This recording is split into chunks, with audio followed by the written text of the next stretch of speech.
Okay, this is for the second time. I already recorded an episode this morning.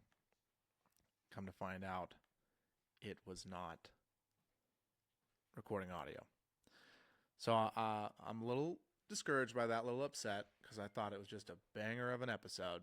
Very exciting, totally off the cuff, not at all scripted, and just one of my early morning cup of coffee monologues. Like, I killed it.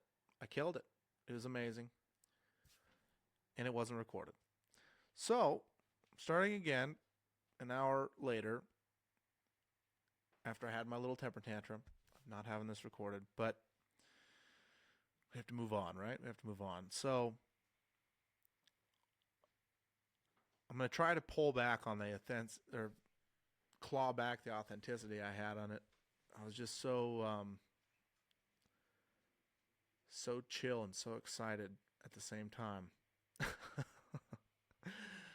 But essentially what I had to say was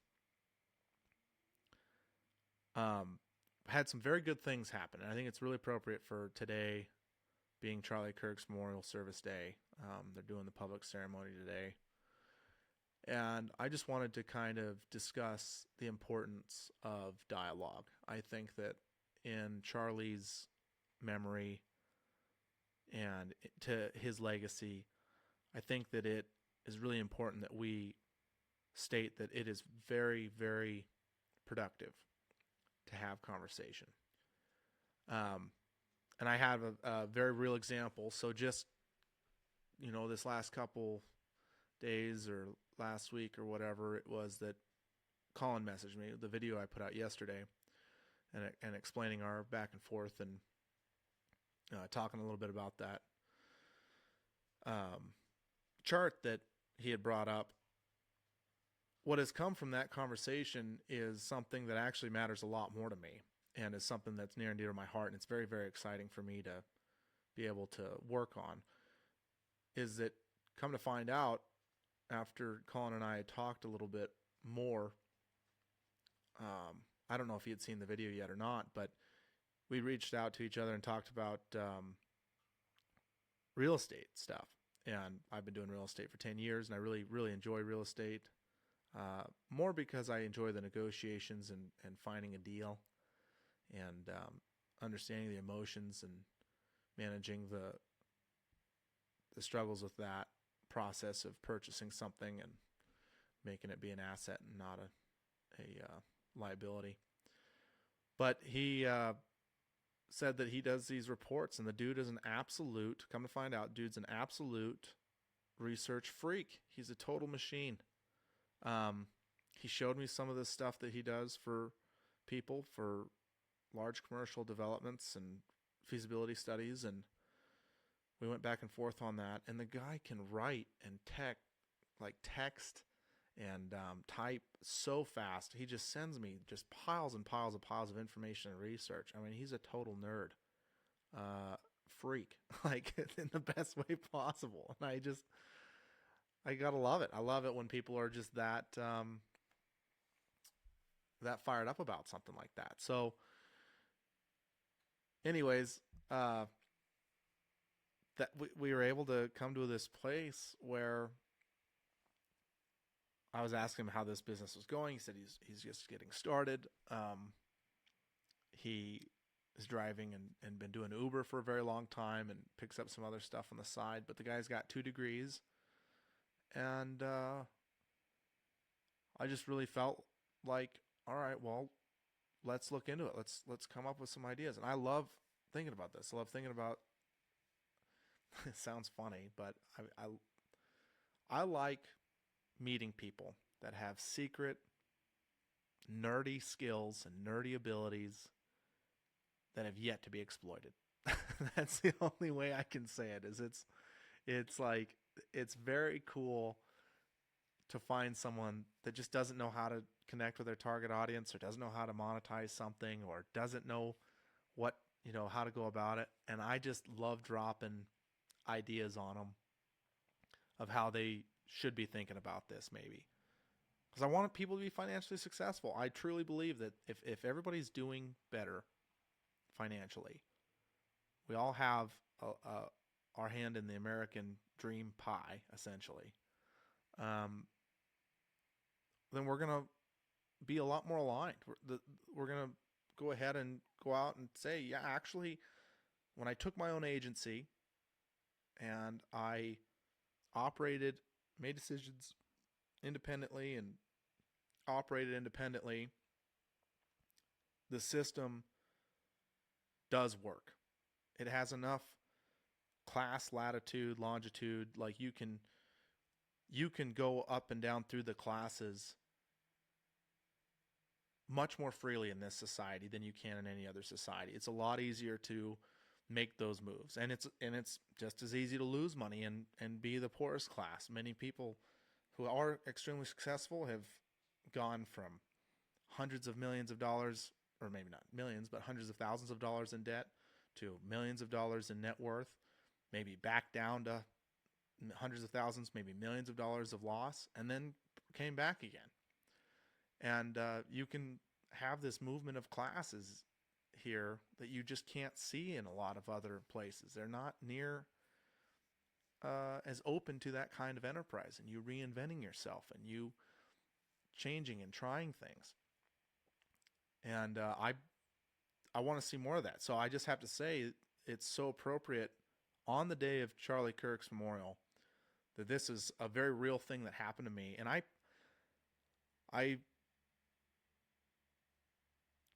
do think that's a God thing. I think that is something that it's like you get what you see in the world, in a sense that the narrative that you speak and the things that you say will bring about what you're putting into the world, right? It's like you choose what you see and you choose what you let into your eyes. That will create that thing. So like I've been seeing this Charlie Kirk guy, right? And I never really followed Charlie until I didn't follow him near as much until after the assassination. Like now that's my whole feed. All I see is this guy. And I never really followed him, to be honest, because I was kind of jealous of him. People would tell me, well, you should try something like Charlie Kirk. You should speak like this. You should go after this. And I knew in my heart I'm not near as fact-based. I'm way more emotional. I'm not able to recall and debate right there, right with somebody. I tried it a couple times when I was a lot younger, and I would just get so flustered and so upset. Like, I want the best for you. How do you not see that? Like, how do you not see that the way I'm communicating is I want you to have this life that's possible? And I would get so frustrated because they would say, well, then prove that life's possible. Why don't you do that? And I take it personally, and I wouldn't be able to debate. I wouldn't be able to state the facts. And even if it had something totally different, like had something to do with a whole nother society / debate, like talking about the Arab Spring when I was in 8th grade or freshman year or whatever it was for speech and debate. And I had personal connections with family members being in theater in those places, and it would be like, no, this is really what it's like. And like, no, I personally am like trying to say, like, we're not the bad guys. This is what's going on. And, and I'd get frustrated. I get so frustrated. And so that all that to say, like, I just did not follow Charlie as much. And now I'm watching his videos and I'm seeing that what really came about, and having this example this last week, is the politics that were spewed, the conservative, I don't know, they're not bait lines. It's like, it's what people really believe, but without context and just written on, in a tweet or something like that. It's like a signal flare. It's like a flare that goes up and everybody sees it and they go towards it and they hit it. And and they just attack it, right? But that was to get you in the door. That was almost to get you there and to see, it was like a litmus test to see who really cares and who is willing to critically think. And then when you get in there and you go to interact with this Charlie guy, you sit down and you really have a conversation. I mean, this guy is like, he wasn't forcing anybody to go and have these conversations with him. And oftentimes after the fact, he'd have friendships made out of it. They might be totally differing in opinions and disagreement. A lot of disagreement, but ultimately he really did want you to have this life that he was experiencing. I mean, you look at the way that Charlie and Erica have this relationship, and that right there is a win on its own. The guy could have been a marriage counselor. The guy could have been somebody that say, this is what you could have, this is how you can have it. I mean, that was a win right there. 2 kids and meeting someone young and very professional, already runs their own business, and he had purpose first and then built that life. And so that alone is like evidence that maybe this is a guy to follow. Everybody wants that. Everybody wants somebody like Charlie had with Erica, and Erica had with Charlie. And he really was going up there, sending up these political flares. People would come, freely of their own will, and they would walk up to the mic, take the time out of their day to walk up to the mic, and he appreciated that. I think he appreciated that more than anybody knew. Was just the fact that someone gave him the time of day, said that whatever he was saying was worth pushing back against because of what he was saying.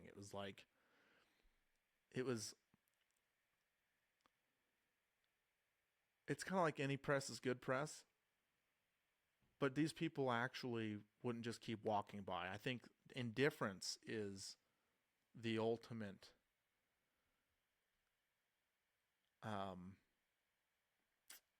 it's like the ultimate it's the act of hate. I think you don't matter, you're not even worth a response is almost worse than getting a hateful response. And that is something that Charlie appreciated. So when those people came up to the mic, he was overall, after watching a lot of his content now, the guy was always pretty joyous, pretty happy, smiling, happy to be there, kind of laughing.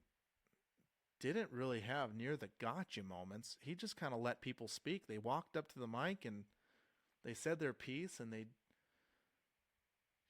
had what they had to say, and he'd say, well, why do you believe that, and where does that come from, and are you living that way?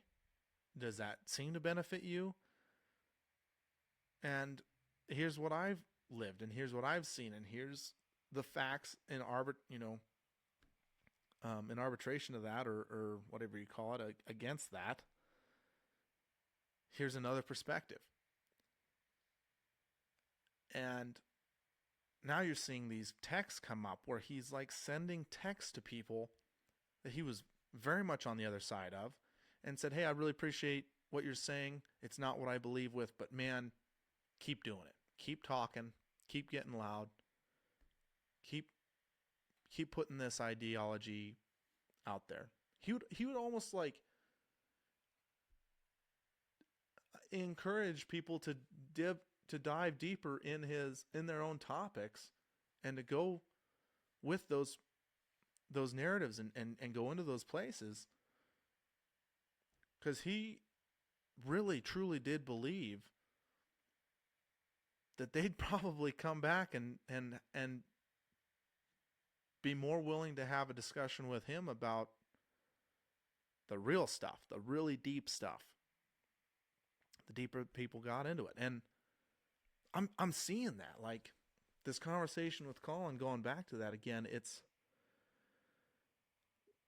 I sent him this personality test, right? Because when I do consult and help other people, and I love doing it. I have a problem with not charging for it. I should charge for it. I should be running an entire consulting company. I have a lot of insecurities on whether that's right, and it's very difficult to get people to pay you for ideas now. I think it's even more so now, but I also never, I know what I need to do to get more of that business, and it's going to be posting stuff like this and discussing these ideas first before I have people come to me for their personal stuff and they get honest about it. But I asked Colin to take this personality test because I said, I really want to understand your motivations and your fears, because, man, this seems like a lot of work what you're doing. And I respect that. I don't want you to burn out. I want to make sure that you really want to be known for it and you want to stick to it. And I want to understand what your drive is.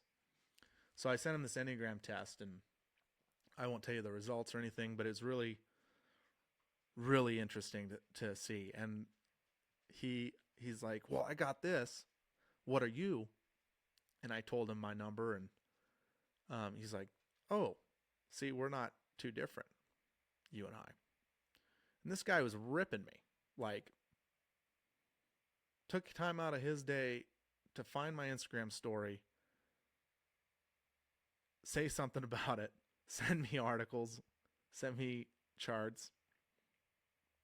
And I think there's this mutual respect that occurred. He took a lot of time to text me and build his argument, even though it was rough how it got started and rough in the middle and probably rough at the end when he saw my video. I don't know if he's even seen my video yet or not that I did in response to him. But it's real time out of each other's day. So clearly we feel like it's a point worth debating, and it's a point worth, going over and taking our time out. I mean, time, giving someone your time, meaning putting your time, like your mind, on something that they've brought up, it's a very valuable thing. Like you taking the time to think about and respond to something says a lot, because I don't know, it just is. If people are busy and you think they're they're worthy enough to debate, and they take the time to reach back out to you, that's a powerful thing. Charlie realized that. He realized how powerful it is to give someone your time like that.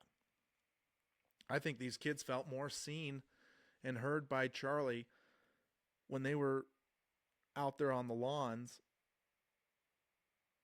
at Charlie's awning than probably 95% of their professors made them feel seen or heard. It gives them this validation that they too have agency and can make independent decisions and can decide to push back and have their own narrative and to have their own identity. And they are allowed to stand for something. They are allowed to get on a mic and say something and work these things out. And I know that's the best for me. I learn the best when I'm talking into a mic. When I hear myself audibly say the things I'm saying, go back and listen to it 10 different times and work through it. It's embarrassing, it's tough, but at the same time, I'm like, there's no faster way to learn. I see the feedback, I hear people, I hear how people react to it, I hear my own words and hear it back to me and go, oh, that was stupid, that was crazy, I can't believe I said that. And I will change my mind in real time. But if I just have that dialogue in my head, I don't get it out. I don't say it. I don't dive into it. I don't have to be held accountable for the thoughts that I'm having. And so when I say it out loud and someone else could potentially hear it, I've got to really reason through it. I don't want to be known for something that's not well thought through or not well thought out. I don't want to be known for something that I have delusionally made a narrative for in my head. it's we're supposed to be in community. We're supposed to have dialogue. We're supposed to have these discussions, and they're supposed to be said aloud. Silence is the worst thing that could happen. And I'm here to say that there are good things that come from posting political rhetoric. As long as you're staying within the bounds of logic and you have done some research and you've looked into it, you'll find out that, except for the people that are just out there for clickbait and stuff like that, if you have any character at all, you will become much more moderate. You'll say the things that you need to say that you can live by or you're trying to live by, but you will be forced to deal with your own humanity when you actually say them to real people, and you have to back them up, live by them. You have to find a way to be joyous in what you do. And the joy, like for me, the joy is figuring out that Colin is a tank in researching. The joy for me is talking about, man, what can we do to make sure that you are an owner, a better manager, a producer, a creator? What can we do to make sure that people see this incredible talent that you have? And there's nothing wrong with being an Uber driver. There's nothing wrong with being a bartender. People make a lot of money. Maybe that is their superpower, is talking and chatting with people. But if you have something like this, like Colin has, when you have that kind of purpose in life, like I've said yesterday, these politics don't matter. Politics will go right out the window. It's going to be, now, how can I perform the best to provide the best for the best? I want to be sharpened by other iron. I want to get better. I want to prove that I am capable of something that I can own and is quantifiable. I love the side hustles and I love people doing that, but you side hustle until you can main hustle, right? Like, everybody wants to be known for something. That's for me. That is my thought on it. I want to be a decent operator in farming. I want to be a great negotiator. I want to be considered an intellectual. But more than anything, I want to be somebody that someone can turn to when they're dealing with some of the hardest stuff in their life. High stakes are on the line, and my words can do something for them. It can help them find what they really need to do, how they need to act to get the results that they desire, and to remind them it's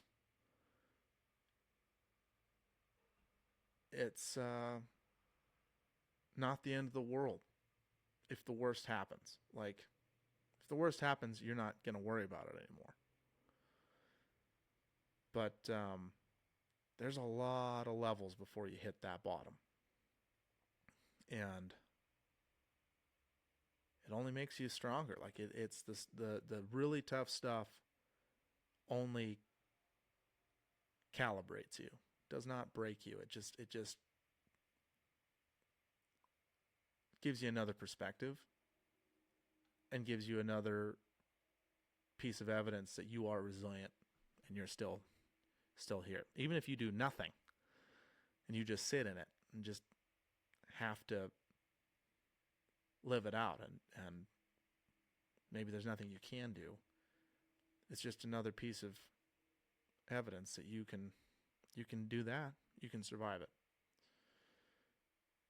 And I want people to not just survive, I want them to thrive. I want people to be better about whatever their secret power is. I want them to be able to push through and find that and be okay with putting themselves out there. It's like we need more people that are quiet to speak, and the people that are speaking too loudly, but with little value, with little substance, you're never going to get them to be quiet. They get paid for being loud. You just have to make sure that whatever you're saying actually produces value and has the best interests at heart for others. All right, I think I got somewhat close to what my original post was. I wasn't near as tuned up because this is my third cup of coffee. I really, really don't like to record on 3 cups of coffee. I'd much rather record on the first cup of coffee. But, beggars can't be choosers, and consistency matters more here than anything else. So this is my episode for the day. I did get it like 4 minutes shorter than the other one I made. So maybe just not many as pauses or ums. But thanks for listening, you guys. It is not one that you will need to watch the screen. If you haven't been watching the screen, you probably figured that out. But it's definitely one that you just can listen to. And I think it's just a good way to honor Charlie today. And say that it does help when you post. It helps. Post your well thought out things. Post your reels. Post the things that you believe. A connection may happen that would not have happened otherwise. And it's worth it. It's worth it. It's worth the... Everyone will tell you that it's not worth it. Don't put yourself out there. But it is. It is. So that's the point today. There's one more episode added to the vault, the library, and I'm going to continue to try to keep making more for you. Hopefully we got something new to talk about tomorrow. I'm sure we will. Maybe we'll get into this free speech stuff. I do want to set some things straight there on my thoughts on it. And I kind of want to call some people out that I'm a little frustrated with that are on the right. So, that consider themselves conservative. Anyways, Candace. All right. Thanks for listening. See you in the next one. Oh, I didn't have a single cup of coffee. I really like, I don't know if anyone's seen Scott Adams, Coffee with Scott Adams. He does it every day on Twitter. And I really like that. He really just goes off. He scripts it a little bit, but I really like going off the cuff. And I think I might even do some live streams and stuff like that where I can actually see you guys' comments and all of that. And I think that'd be cool. And then you guys can ask me stuff about business stuff, and you can watch me get really excited and nerdy on that. And hopefully somebody refers to me as a freak, like I've referred to Colin multiple times. It's really a badge of honor. Truly. It is. So, anyways, see you guys in the next one. Oh, if this audio didn't record, I'm going to be